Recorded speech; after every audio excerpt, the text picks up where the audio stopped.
Perbarui ilmu Islam kamu bersama Religion di tv1news.com dan TV1 Connect. Assalamualaikum warahmatullahi wabarakatuh. Alhamdulillah wassalatu wassalamu ala Rasulillah Sayyidina Muhammad ibn Abdillah wa ala alihi wa ashabihi wa mawala amma ba'du.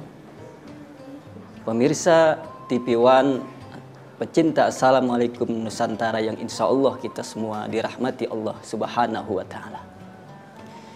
Tidak henti-hentinya kita senantiasa bersyukur kepada Allah Subhanahu wa Ta'ala atas segala karunia nikmat yang Allah berikan kepada kita. Di antaranya nikmat iman dan Islam, nikmat sehat walafiat dan panjang umur, sehingga di waktu yang penuh dengan berkah ini kita mampu menghirup, mampu menggunakan nikmat Allah dengan sebaik-baiknya. Mudah-mudahan kita termasuk hamba yang senantiasa bersyukur kepada Allah Subhanahu wa Ta'ala.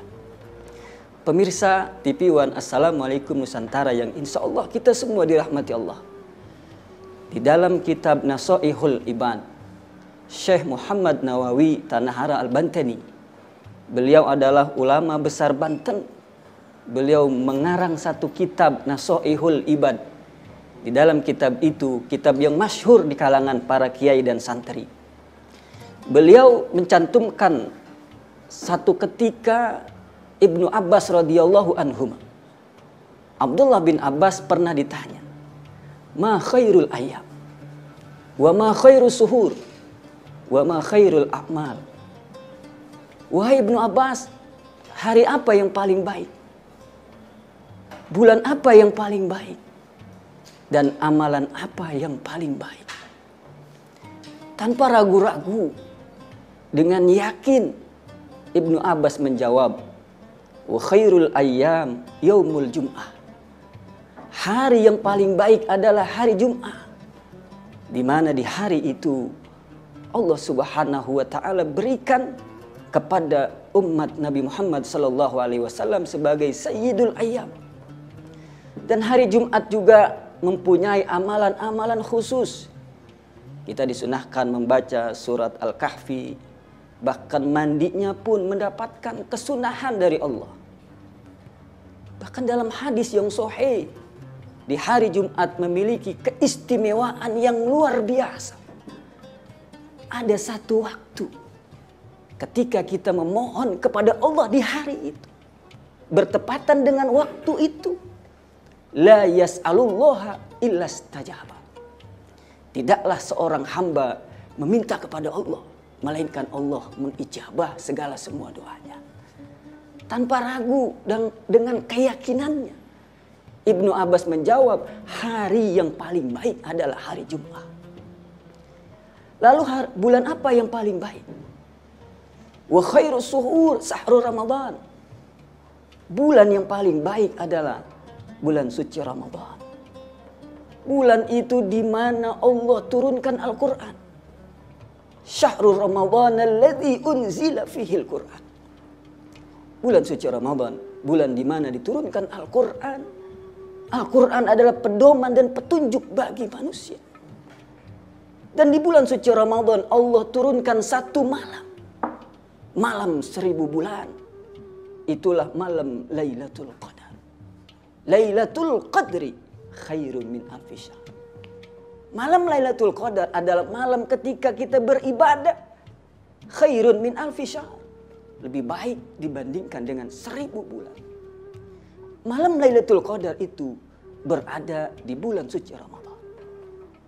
Bulan suci Ramadan di mana amal ibadah sunnah kita dihitung oleh Allah menjadi amalan wajib.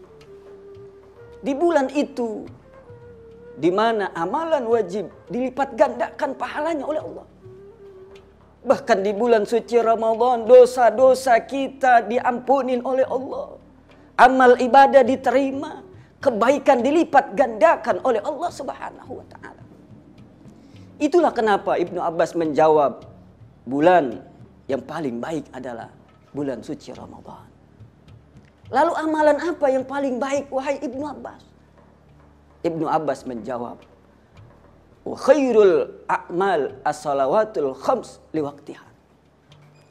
Amalan yang paling baik adalah solat 5 waktu tepat pada waktunya. Tidak ada yang lebih baik dalam kehidupan kita, dalam aktivitas kita. Apapun jabatan, pangkat, dan kedudukan kita, sesibuk apapun kita dalam menjalani kehidupan ini, ketika kita mampu meninggalkan ketika panggilan Allah datang. Allahu Akbar, Allahu Akbar, hayya 'alas shalah. Kita lagi sibuk tanda tangan, kita tinggal. Kita lagi sibuk memegang pekerjaan, kita tinggalkan. Sibuk dengan urusan dunia, kita tinggalkan karena kita tahu di situ ada panggilan Allah Subhanahu wa taala. Bahkan Rasul sallallahu alaihi wasallam dalam hadis sahih, beliau bersabda, amalan yang paling utama, afdhalul a'mal as-salatul khams liwaqtiha. Rawahul Bukhari. Amalan yang paling utama adalah salat 5 waktu. Masih banyak kita merasa diri kita Islam, lahir dengan keturunan yang Islam, KTP kita Islam, tapi kita tidak pernah mengabaikan kewajiban, yakni melaksanakan sholat 5 waktu. Bahkan sholat ini menentukan baik dan buruknya amal yang lain. Ketika sholat seseorang itu baik, maka baik pula seluruh amalnya. Ketika sholat seseorang itu tidak baik, buruk, maka buruk pula seluruh amalnya. Bahkan besok di hari kiamat, kita akan dihisab. Awwalu ma yuhasabu bihil abdu yaumal qiyamah as-shalah. Pertama manusia dihisab di hari kiamat adalah bagaimana tentang sholatnya. Sehingga dikisahkan dalam kitab Kabair, kitab yang ditulis oleh Al-Imam Az-Zahabi, beliau mengkisahkan ada saudara seorang orang-orang terdahulu, ketika saudara perempuannya meninggal dunia, lalu ia ikut ke kuburan. Secara tidak langsung, pasakoto pihi malun, pasakoto pihi kaisun pihi malun. Lalu kantong uangnya, kalau bahasa kita kantong konjen. Dia lagi ikut ke kuburan, dia menggali, jatuh. Dengan tenang dia kembali ke rumah. Ketika sampai di rumah, dia baru ingat, kemana itu kantong uang saya. Lalu dia ingat, oh ternyata waktu saya mengubur saudara perempuan saya, terjatuh kantong konjen itu. Maka dia kembali ke dalam kuburnya. Dia gali, ternyata di dalam kubur itu menyala-nyala. Dia merasakan betapa menggolak nyala api. Maka sedihlah seorang yang tadi mengambil kantong konjennya. Lalu dia bertanya kepada ibunya, wahai ibuku, amalan apa yang saudaraku lakukan semasa di alam dunia? Lalu ibunya menjawab, wahai anakku, jangan kau tanya amalan orang yang sudah meninggal dunia. Tidak ibu, tadi aku mengalami keanehan yang sangat luar biasa yang dialami oleh saudaraku. Aku pengen tahu apa yang ia lakukan ketika semasa hidupnya. Maka ibunya bercerita, wahai anakku, sebetulnya ini tidak baik untuk diceritakan. Tapi demi kamu bertanya, maka saudaramu semasa hidupnya di alam dunia selalu menggampangkan, meremehkan, bahkan mengakhir-akhirkan sholatnya. Subhanallah.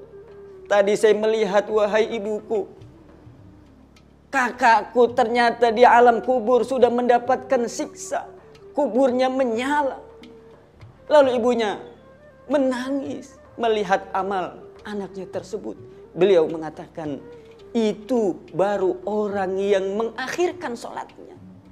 Bagaimana orang yang meninggalkan sholatnya seumur hidupnya? Na'udzubillah subhanallah.